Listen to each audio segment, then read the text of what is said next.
November महिना सुरू झाला की सोशल मीडियावर एक ट्रेंड सुरू होतो, तो म्हणजे नो शेव नोव्हेंबर. वाढलेल्या दाढीचे फोटो, हॅशटॅग आणि कॅप्शनसह व्हायरल होतात. गेल्या काही वर्षापासून हा ट्रेंड भारतात मोठ्या प्रमाणात व्हायरल झालाय.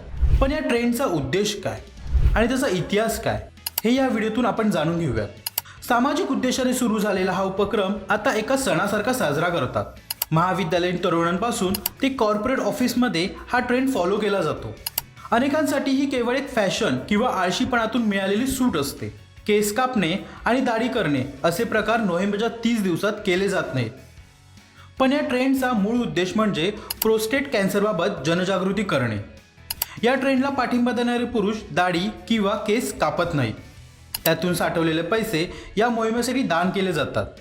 कॅन्सर प्रतिबंध उपचार, संशोधन आणि शिक्षणासाठी कार्यरत असलेल्या संस्थांना या पैशांची मदत होते. 2009 साली अमेरिकेतील NGO मॅथ्यू हिल्स फाउंडेशनने या ट्रेंडची सुरुवात केली. कॅन्सरशी लढताना मॅथ्यू हिल्स यांचं निधन झाल्याने श्रद्धांजली देण्यासाठी ही मोहीम राबवण्यास सुरुवात झाली. सोशल मीडियाच्या माध्यमातून या मोहिमेला लोकप्रियता मिळाली. हर्षल जाधव, जय महाराष्ट्र न्यूज.